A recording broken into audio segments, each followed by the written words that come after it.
Hi everyone, and welcome to today's webinar. My name is Victoria Hendrickson, and I'm going to MC today's webinar before I hand it over to your presenter, Jeff. Today's webinar is an important and certainly a timely one. It's called Sustaining Business Culture and Staff Through an Economic Downturn. This one's a little different than some of our webinars, and we're glad to see it was of interest to so many of you. In today's webinar, Jeff's going to set the stage with some context on today's economic state and how this impacts employees and their confidence before turning to what all of you on the phone can do to enable confidence and effectiveness in uncertain times. So before we get started, a couple housekeeping notes. You are all on mute, but we do want to address all of your questions. So if you have questions as we go, please type them into the GoToMeeting box, and we will try to get to them all at the end. If we don't get to any, we'll certainly follow up with you via email. We'll also send out the slides used today, as well as a recording if you'd like one. So sit back, enjoy. Don't worry about too many notes. We'll get this all to you. And with that, I'd like to introduce today's presenter, Jeff Saltzman. So Jeff's our CEO here at OrgVitality. He's been in the survey business for over 30 years, and he's truly seen it all across industries, countries, you name it. He's also adjunct faculty at Binghamton University's School of Management and the author of several books, chapters, and blogs that many of you might be familiar with.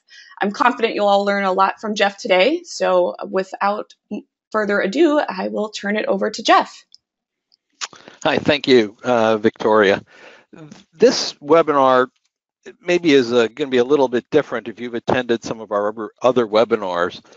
There's going to be a lot of facts and figures and numbers on the page, and they're important in terms of I think, setting the context and making the points that I'm trying to make. So forgive me for having data-heavy slides, but there's going to be a lot of information presented here. And as Victoria said, we'll be getting them all over to you at the conclusion. So don't feel that you have to try and scribble everything down as we go. First off, my background, as you saw, is organizational psychology. So I didn't want to be here and claiming that a recession or a slowdown is around the corner. I wanted to let others do that who are more in the field of economics. So here's a list of headlines that have recently appeared in various economic publications or statements by noted economists. While a few were positive as a proportion, there are many more cautionary sentiments expressed as a whole. So some of the things you've seen recently in the news, Italy, the Guardian says Italy is already in a recession as the Eurozone economy struggles. UK services sector grinds to a halt. Most major economic models have adjusted their 2019 forecast downward. That's from PwC.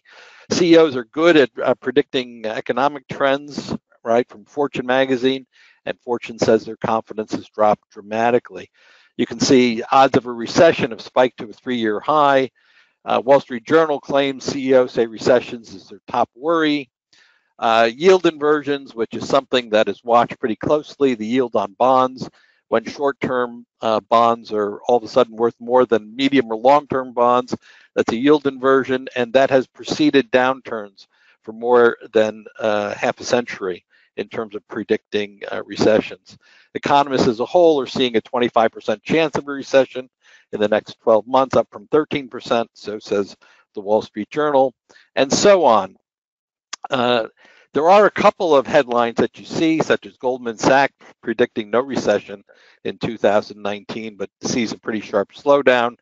And the current chairman of the Fed, Powell, predicts no recession in 2019. But, taken as a whole, you see a lot more sort of reddish cautionary headlines than you see green or nothing to worry about kind of headlines. And by the way, certainly you don't need a recession to have the company face challenges that are similar to the challenges faced in a recession. There's other things that can cause a company to use some of the information we're going to be covering here to best effect. So before we jump in, a short economics lesson on recessions. I'm going to ask you to bear with me for a few moments while I lay some economic groundwork for today's session. This is going to set up some of the psychological constructs that I'll be covering later on. First off, whether we are in a recession or growth or economic cycle or contraction phase, there's a tendency to think about it simply as the natural order of things, that economic cycles are just cyclic, aren't they? There's nothing to be done other than trying to predict exactly when we're entering the next phase of the cycle. For instance, Motley Fool states that there are 3 reasons why the Federal Reserve can't prevent a recession, reasons why we are doomed to go through this cycle over and over. The first one is the Fed is reliant on backward-looking data.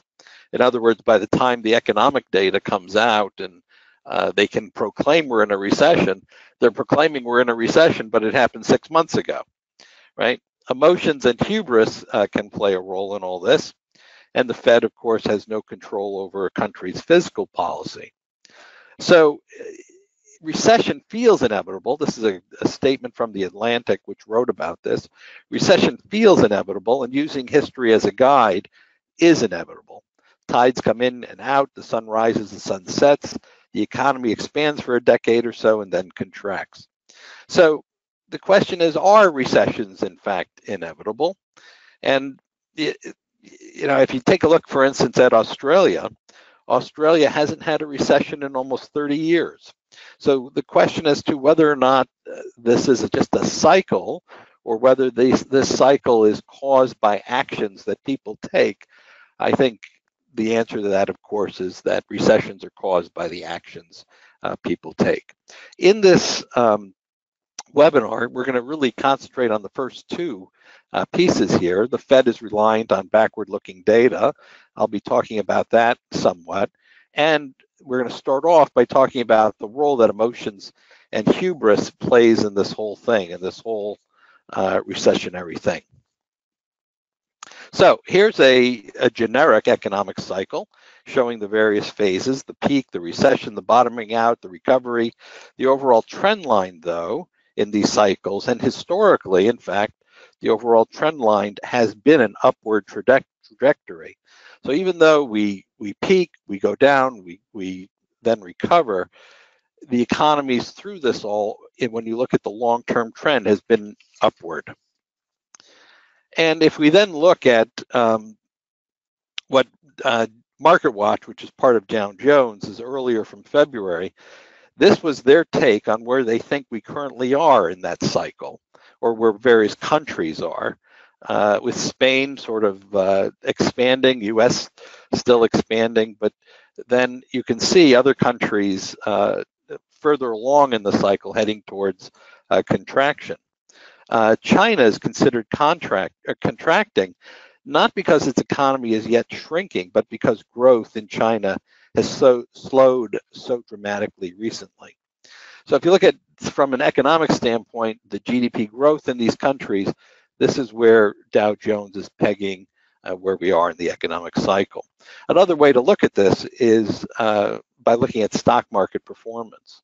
And if you look at the US stock market over a 100-year view, what you see here is the 100-year view of the stock market, with each gray shaded bar representing a recessionary period. And you can see that recessions then happen regularly, but not necessarily at even intervals. And if we take a closer look at the last 10 years, what you see is a continued upward trend. Notice that the scale on these is logarithmic, right? Which means that to earn 10% when the market is at 1,000 points, all you need is a 100-point rise.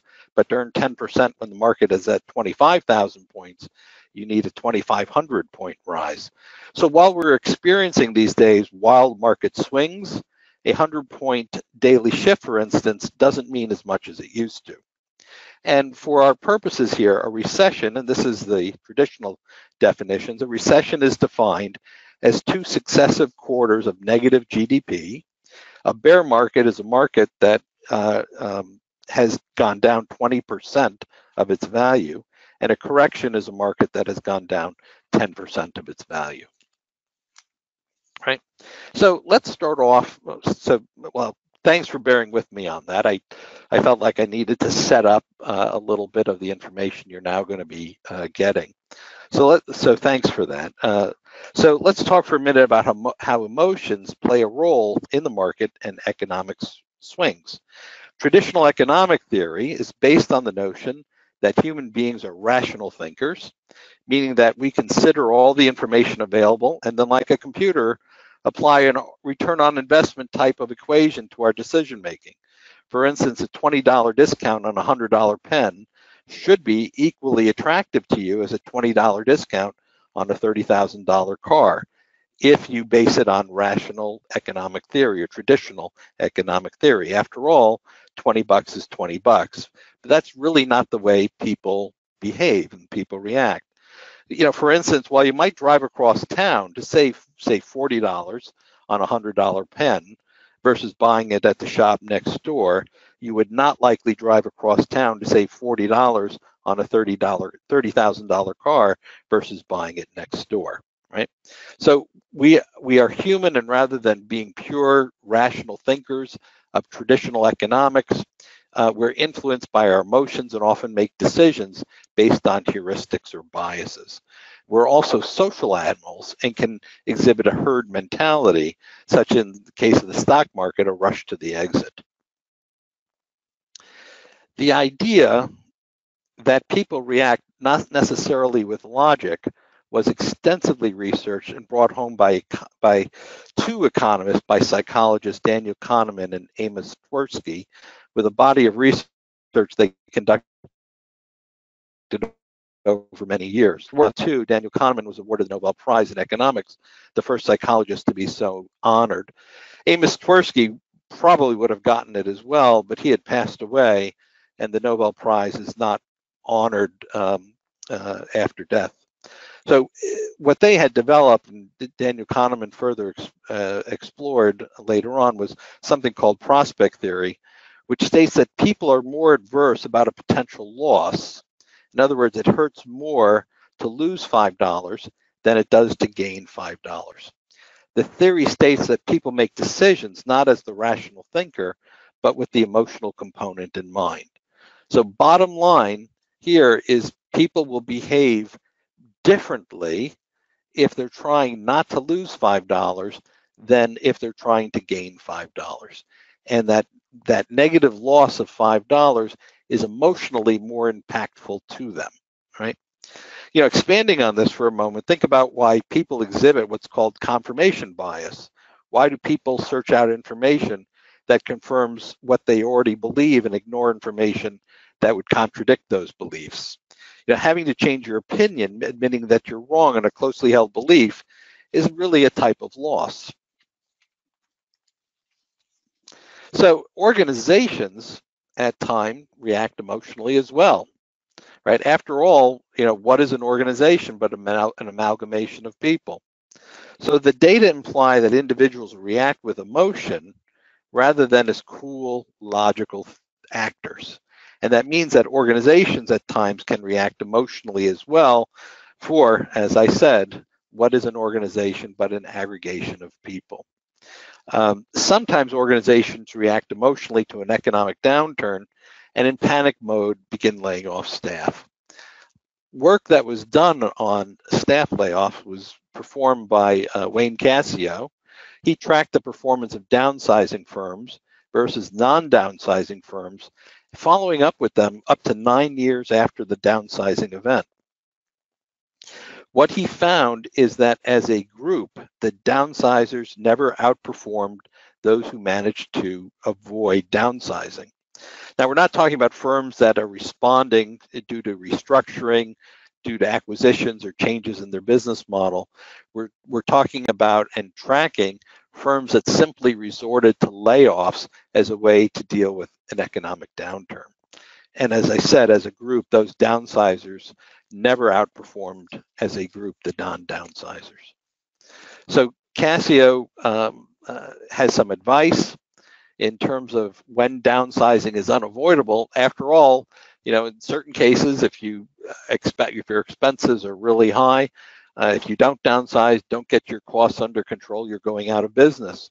So Cassio says, here's some advice for when downsizing is in fact unavoidable. First, he would say using downsizing as a first response rather than a last resort is something to avoid. In other words, downsizing is not the first thing you do. It is what you do after you have exhausted alternatives. The second is what you want to avoid is failing to change the way the work is done. If you downsize 20% of the workforce, don't expect the work to be executed the same exact way as when you had that additional staff on board. Third thing he says to avoid is ignore the effects on other stakeholders, such as your customers. With say a 20% smaller workforce, that will have an impact on your customers. You need to identify what that is and how to deal with it. He also says failing to involve workers in the search of ways to reduce costs, waste, and inefficiency. In other words, be transparent, get people on board, tell them what the situation is, and get them involved in helping to figure out ways to make the organization more effective and more efficient. The next one is, he says to avoid is underestimating the damage to the strong company culture.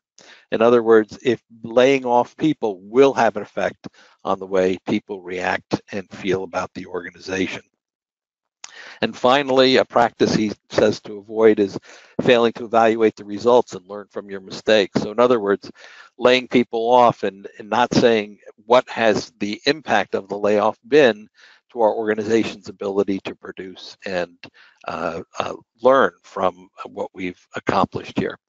In general, what he would say is that organizations that have been able to avoid layoffs as the economy recovers are better positioned to take advantage of the recovery. And that's why, as a group, organizations that avoid layoffs often will outperform those who resort to layoffs. What he would also say is what you want to do is be transparent about the current conditions that the organization faces and the potential impacts on workers. And importantly, what he would say is employees deserve to hear the truth. They want to hear the truth, and they want to hear it from the top of the house. Now, what are some of the specific things you can do? What are alternatives to simply laying off people? They really fall into three potential categories. The first category is compensation-based, things that you can do to bring your compensation costs under control. The second is really expense-based, things like canceling business trips or eliminating other costly activities. And the third is headcount-based, where you may be able to cut temporary staff or offer voluntary retirement and so forth. These are potential ways to reduce your expenses. Regardless of what you do, if you undertake layoffs, you're going to have a challenge. And the challenge is, how do you give those who remain a reason not to jump ship at the first opportunity that comes along?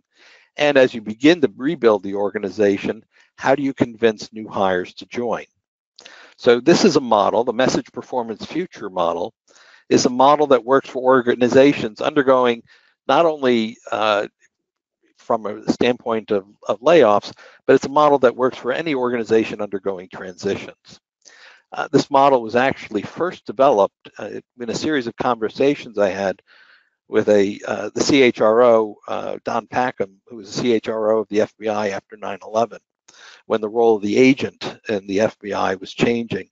And that role was changing from building criminal cases, where they work with prosecutors to build a case, versus after 9/11 to preventing terrorism. And the question was, how do you get them to understand the new skill sets, the new message of what the requirements were? How do you enable that performance? And how do you get them to see a future for themselves in a revamped organization when the skill sets that were going to be required to be successful were so different? So in a series of conversations, we developed this Message Performance Future model. The message piece is hone your message, explain the actions being taken, help people envision the new organization, describe the future business plans and strategy, right? That's the message part. In other words, explain to people what's being done, why is it being done, and what their role in that organization is going forward. The second one is enabling performance. What you want to do is invest in those who remain, develop them, build their skills, train them. And the third circle in the model was envision the future.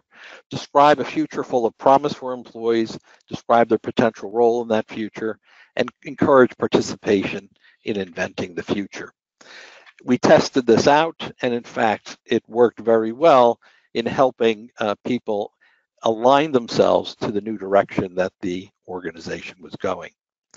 Also, though, and an area I'd really like to explore with you guys in this webinar is during the last recession from 2008 to 2009, I had the opportunity to test out some ideas that were many years in the making. And the idea that I tested out was called employee confidence. The concept, the premise of employee confidence is that employees know how their organization is faring, and they know it in real time. In aggregate, employees represent a group intelligence, right? And if inclusive of employees from a cross-section of organizations, insights can be gained at multiple levels. So the idea is, no one is an island, right? Employees are embedded in organizations, which are embedded in industries, which are embedded in countries. So by doing a random sample of enough employees, you can collect information about how employees perceive confidence, how their organization perceives confidence, how the industry that organization is perceives confidence, and in fact, how the country organizations are embedded in, what's going on at that country level.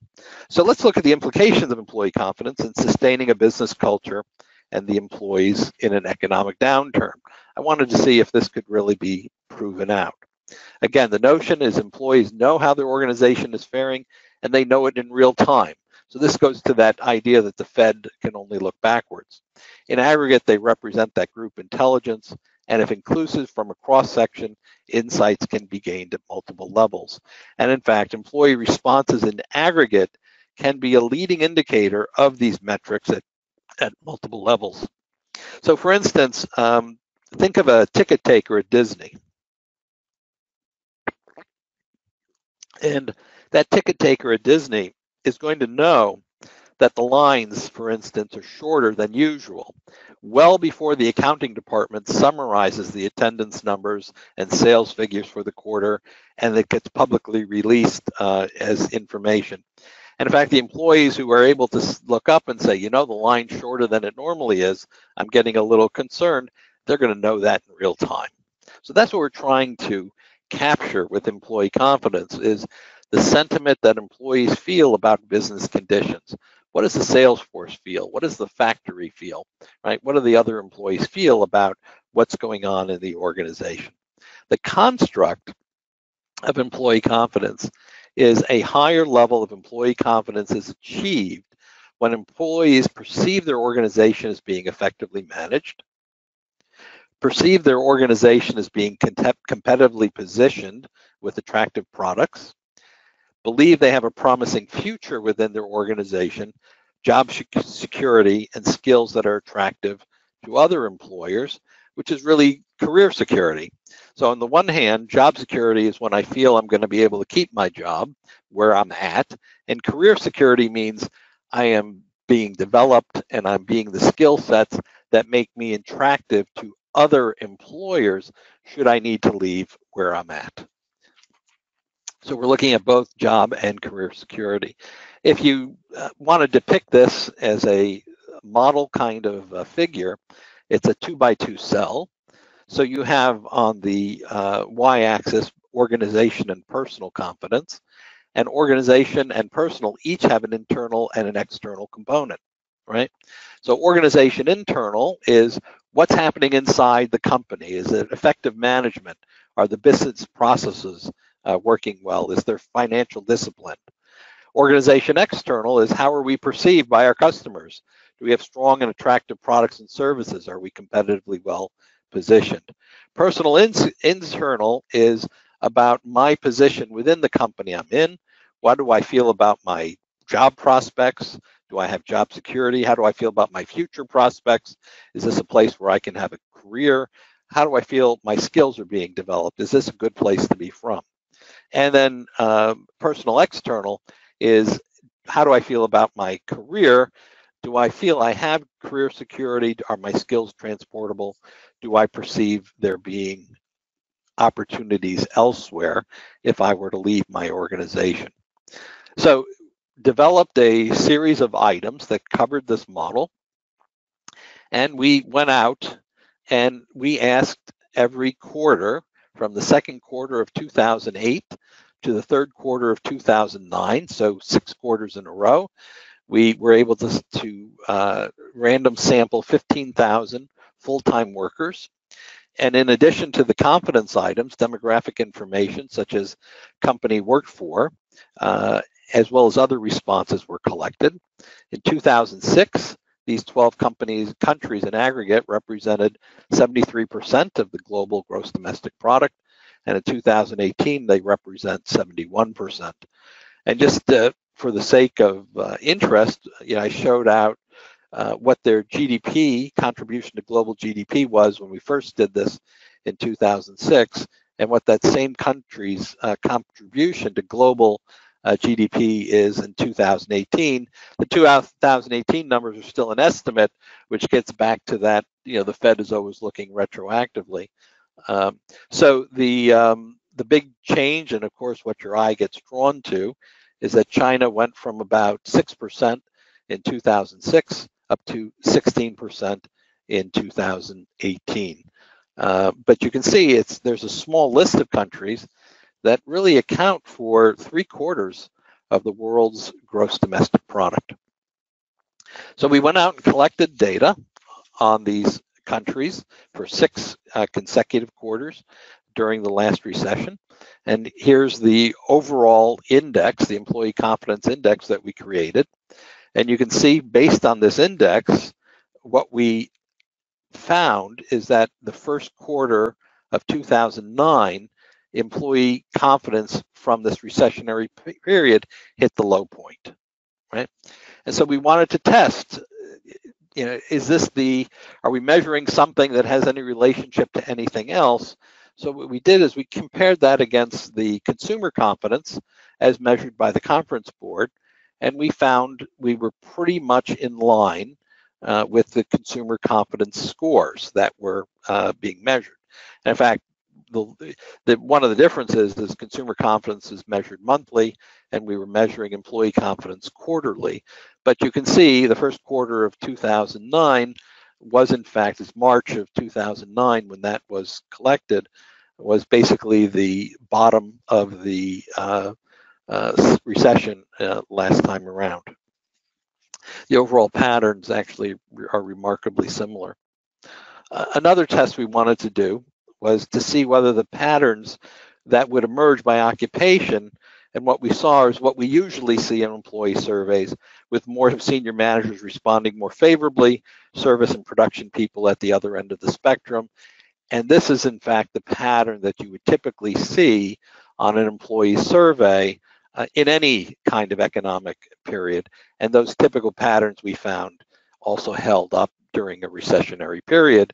More senior managers, more positive, substantially more positive, for instance, than service production or sales kind of people.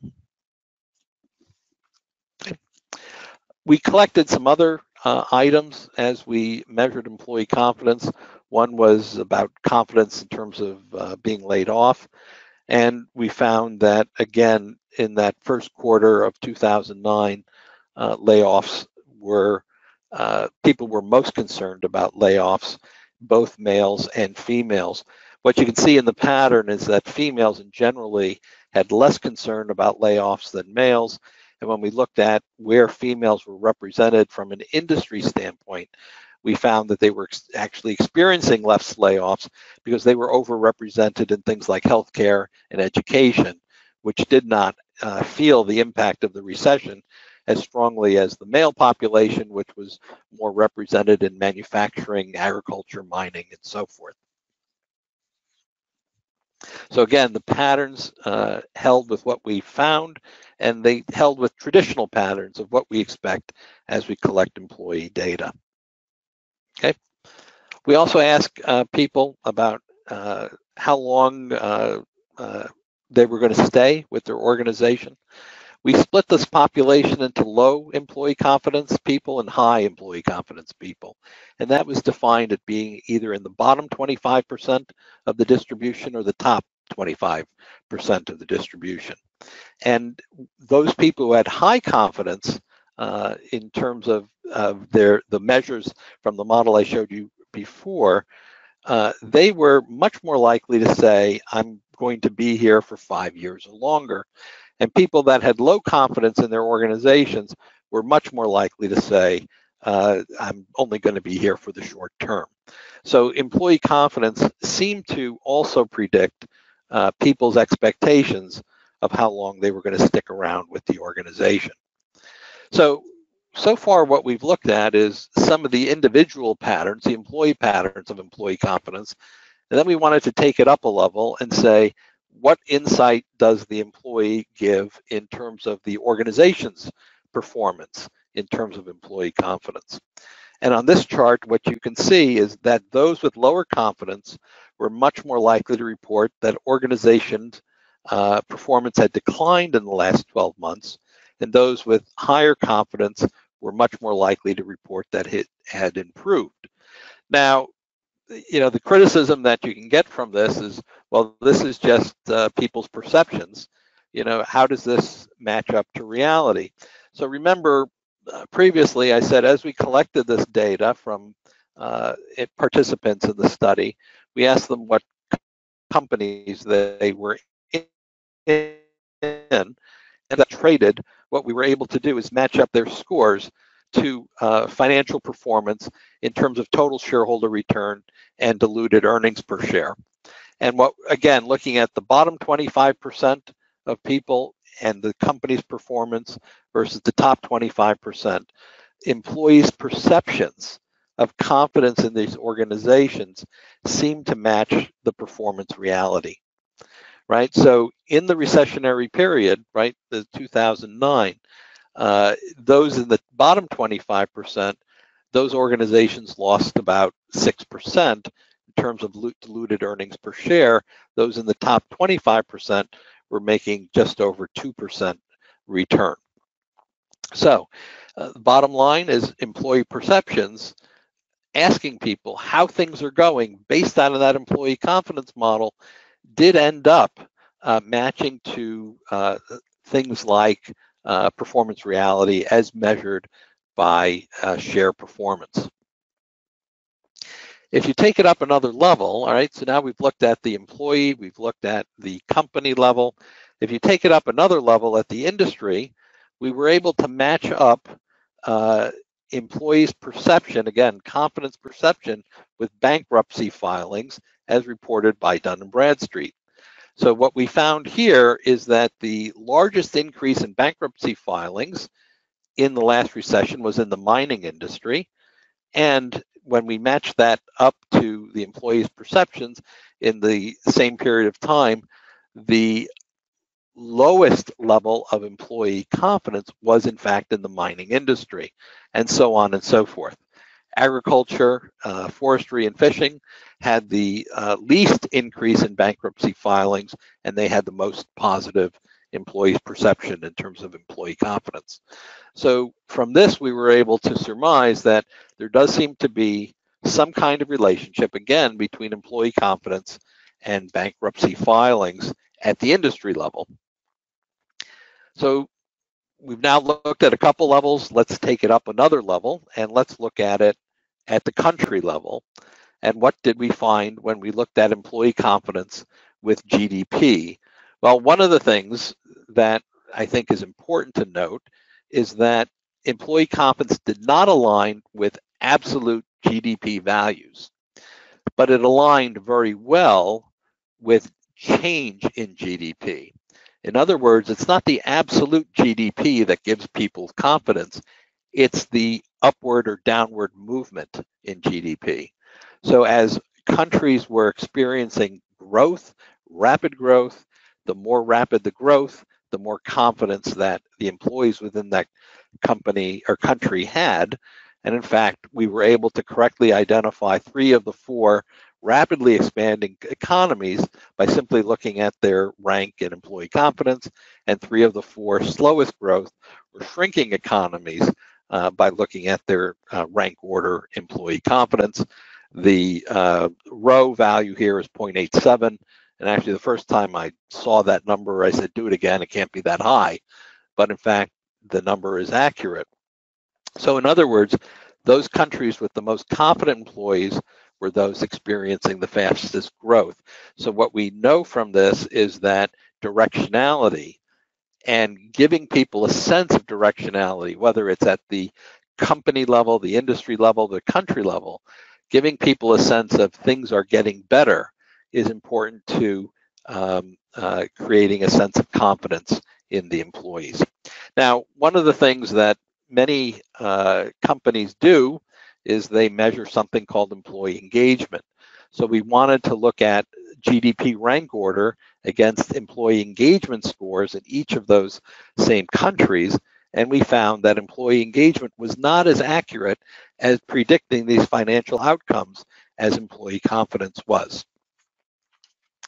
So how does this translate to the real world in terms of, based on all of this, what do you do in terms of creating a sense of confidence in the employee population? What are things you can do from organization internal? What you want to be working on is improving internal processes, ensuring checks and balances are in place. You want to be well run and effectively perceived. Organization external, you want to cement a positive ethical reputation, ensure your products and services are aligned to customer needs, and be better than alternatives. From a personal internal standpoint, you want to create a sense of fairness and equality, provide assurances where you can, develop stamp and be open and transparent. And from a personal external standpoint, you want to be a very good place to be from. Help people landing on their feet if in fact they need to be exited from the organization. So working within each of these cells and improving the organization's performance is one way to create confidence in the employee population. Can we find examples of where this kind of thing has been done? Well, during the last recession, President Barack Obama gave his first State of the Union address. And in his address, he really covered these 4 topics. First off, he said, we're going to change the way business gets done in Washington. In other words, we're going to improve the business processes, the way things happen. Second, he talked about we're going to reestablish our competitiveness. We're going to make America more competitive on the world stage again. Personal internal is we're going to provide immediate relief for people who are losing their houses, losing their jobs. We're going to take some action that's going to cushion some of the suffering they're going to go through or have been going through. And fourth, on his speech, he said, we will create new opportunities. We're going to invest in new industries to create new jobs and expand our economy. They did a pre and post analysis of people's confidence before listening to this speech and after listening to this speech in terms of how confident people felt about the leadership of the country and the direction the country was headed.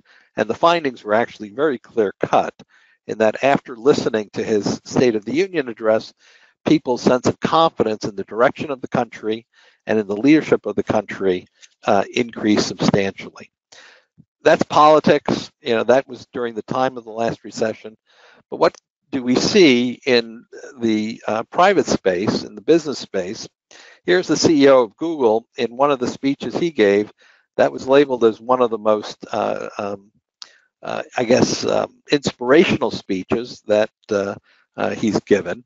And he talked about, from an organization internal space, we do products end to end. In other words, we just don't create a product and throw it into the vacuum. We create a whole system around it, a universe around our product that supports the product from end to end, from marketing and sales to service and delivery, and we create business processes to support that product. He also stated that we develop solutions. As we do that, we're looking at solutions that apply to 1 billion people. In other words, we're going to have products that are attractive and useful for very large segments of the population. From a personal internal standpoint, he talked about reinventing yourself. He's talking to the people at Google. Reinvent yourself, take risks, follow your dreams. And from personal external, he talked about working with people better than you, people who will push you to achieve new and greater things in your life. Some other CEOs who have used this kind of model unintentionally, but have some of what they've said can be sorted into this model. If you look at Mary Barra, for instance, the current chairman, CEO of General Motors, she created a vision of what she thinks their products should represent. GM's vision is a world with zero crashes, right? Zero congestion and so forth. The CEO of Pepsi, previous, she I think has since transitioned. From a personal internal standpoint, she talks about, it occurred to me that I never thanked the parents of my executives for the gift of their child to PepsiCo. So I started to write personal letters to the parents expressing my thanks. It was always a positive report card. I won't write anything else. The letters opened a floodgate of emotions. The parents are so delighted about getting the letter. They tell their neighbors, uncles, and aunts. And then the executives say, my God, this is the best thing that happened to my parents and the best thing that has happened to me as an executive. So Tim Cook also hits again, CEO of Apple, hits on personal external. So the bottom line is speeches can be written. They can address some of these areas. The question is you methodically want to address each of these cells as you work to push up employee confidence in an organization. Work assignment for you guys. If you look at your current employee survey item list, how many of the items can you slot in each of the 4 quadrants, right? Many of the people who are attending the session are somehow responsible for administering employee surveys. If you just take a quick look, put the model up, how many of these go into the various quadrants of the model. I think it'd be a worthwhile exercise to say, what are you measuring and how important is that measurement? So some overall takeaways in terms of creating confidence. What you want to do is manage through the economic cycle rather than to the economic cycle. You want to understand how emotion and the heat of the moment can affect your decision making. You want to avoid knee-jerk reactions to economic downturns, such as layoffs or downsizing. You want to examine alternatives to downsizing and determine if those approaches can get your cost structure under control. If you must downsize, right, be open and transparent. Don't forget how it will impact your customers, and importantly, improve the operation to align with your leaner structure. Give survivors a reason to stay and new hires a reason to join by working through your message, enabling performance, and providing a vision of the future. Treat your employees as a source of group intelligence. Ask them what they see. Rather than treating them as specimens to be examined, treat them as a source of insight into how your organization is functioning. Build confidence in the internal functioning of the organization and the products and services the organization delivers. To the extent possible, provide both job security and career security. Make your organization a good place to be from. Finally, build an organization that generates pride. So that is what I wanted to cover here. If you have questions, you can write them in the box on the right-hand side. And let me turn it back over to you, Victoria. Sure. Thanks, Jeff. A lot of great information on what we can all do here. While you're all writing your questions into the GoToMeeting panel, I'll cover what's on the slide here about some upcoming events we've got. We'd love to see you at any or all of these. In order of events coming up, we've got the Society for Industrial Psychology conference. We've got a couple of great sessions throughout the week on different aspects of the survey world, as well as a reception Thursday evening. We'd love to see any of you there. So if you're going to be around PSYOP, let us know. The second thing to bring up is Psychology Day at the United Nations. This is an event we're really proud to support every year. And this year there's a really timely topic about psychological contributions to global gender equality. So if any of you expect to be in the New York area April 25th, again, please let us know. We would love to host you there. And then on the webinar front, the next two we've got in our series are Mental Health in the Workplace on May 7th and Empowering HR to Drive Business Success June 11th. So look out for email invitations to all of those coming up, and we'll be sending out further invites on the next couple of webinars after that. So we've got a couple minutes left for some questions. We have several coming in, but we do have time. So if you're sitting on a question, do go ahead and send that in. The first few relate to the individual level analyses on employee confidence that you were talking about, Jeff. So wondering if you can talk a little bit about that. And in particular, on those individual level analyses, we have a question of if you controlled for age and tenure, and maybe if not, how you think that might have played out in your analysis. Okay, thank you. Well, we did not control for age and tenure. We did control for, we want to make sure these were full-time employed people in organizations. Now, the organizations could have been American multinationals or local multinationals. So it was really a cross-section. We didn't, I'm sure we would have run out of N if we tried to also control for a lot of other demographics as well. We had, even though we were doing 15,000 people, which is, a substantial number, that was cut across 12 different countries. Mm-hmm. So we're just over 1,000 people in each country, as we were collecting the data. So while that's, again, a substantial N, and when you look at it overall, I had a lot of confidence, in the significance of the data. I did not cut it by tenure and other cuts.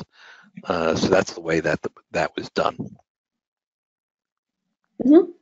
And another question on that individual note and looking at different segments of employees, less on the analysis side and more on the advice side. If you're looking at times of uncertainty or times when you need to boost employee confidence, are there particular kinds of employees or segments of employees that you think need additional support or different kinds of support? Well, that it reminds me of this fellow who did his dissertation on organizations in transition, and he had 3 findings from that in general. And his 3 findings were, how does this transition affect me, was his finding number 1. His second finding was, how does this transition affect me? And the third finding was, how does this transition affect me?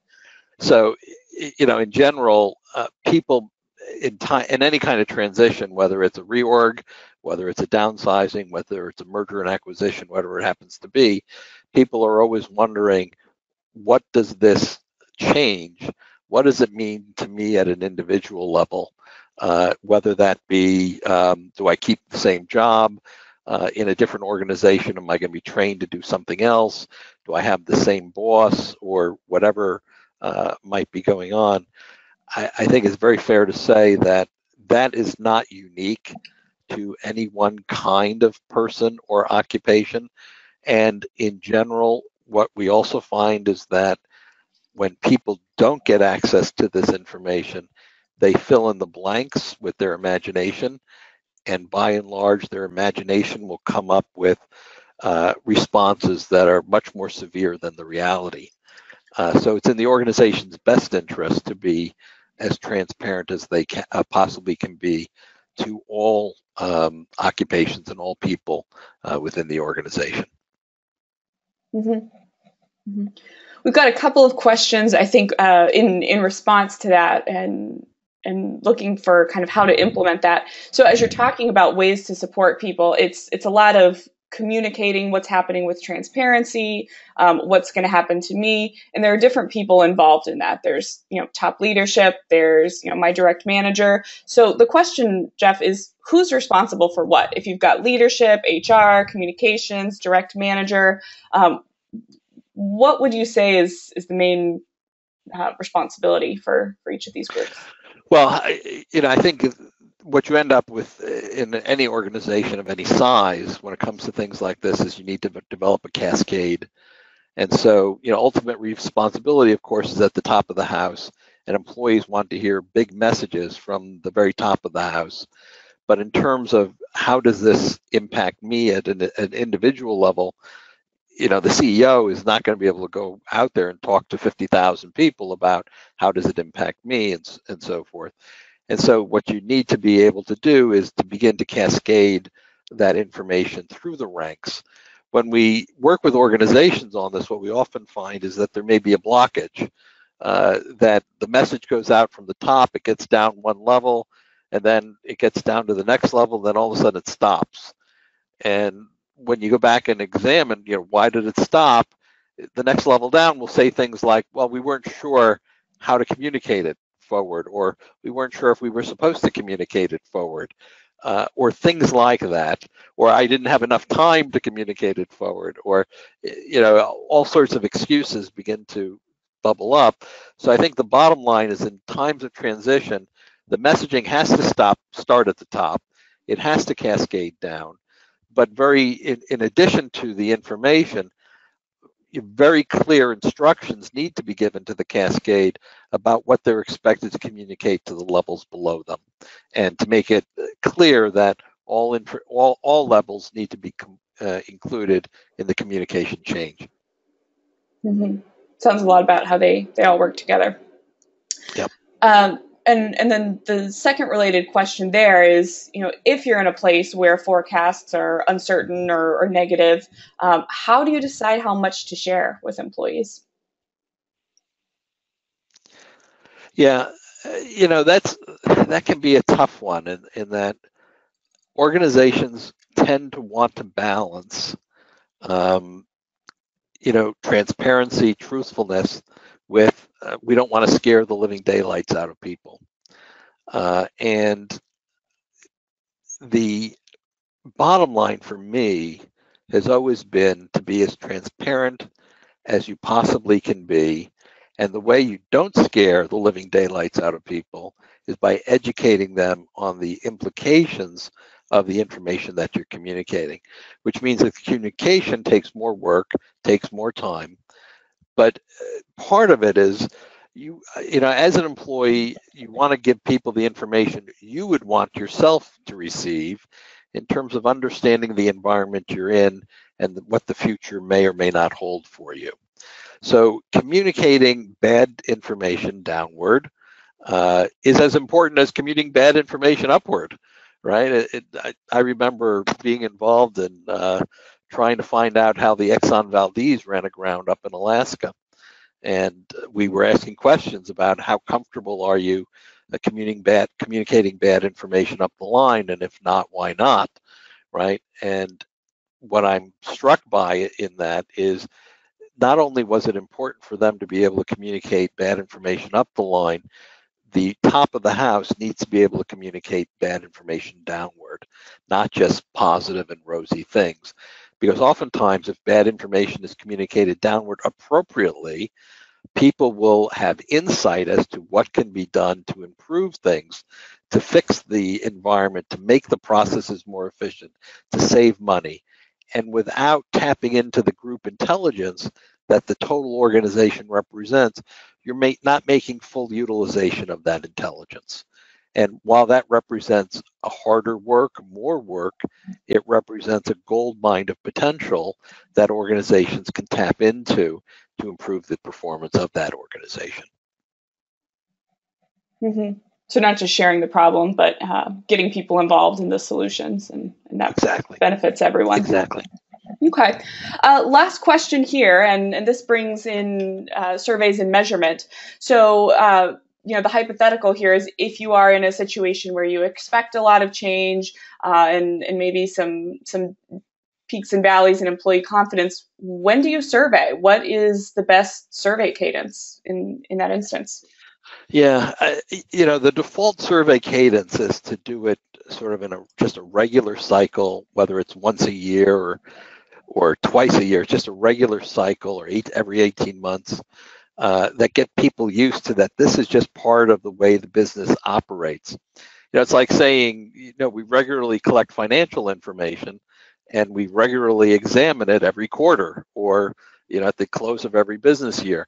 You wouldn't say, for instance, I think employee attitudes are down, so we're going to skip this year's survey because I just don't want to know that employee attitudes are down. You would never dream about doing that to financial performance.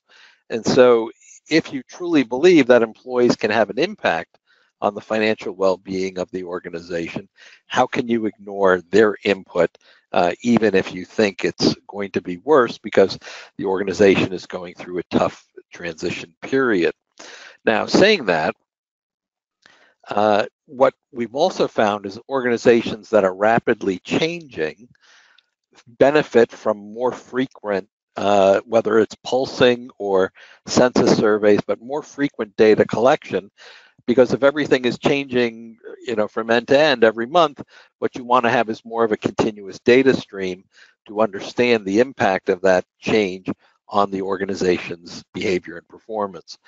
And in more stable organizations where change is not happening as rapidly, you can slow down that rate of data collection and collect it more, say, on an annual cycle, much as you would close the books from a financial performance state as well.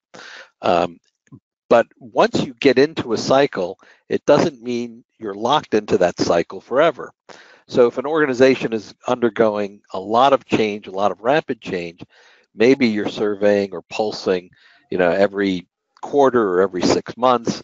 But then as things stabilize, as maybe the economy improves, in this case, you can slow that down back to an annual cycle. So you don't have to necessarily think of being locked into a survey cycle as forever, but rather what's the appropriate survey cycle for the environment we happen to be in at this moment in time. Mm-hmm. Makes a lot of sense with involving employees in the solution. So getting their opinions, even if they might not be positive, they'll certainly be useful.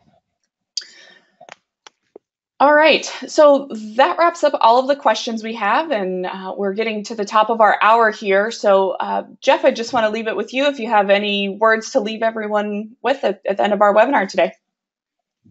Well, I think the notion of being in a recessionary period is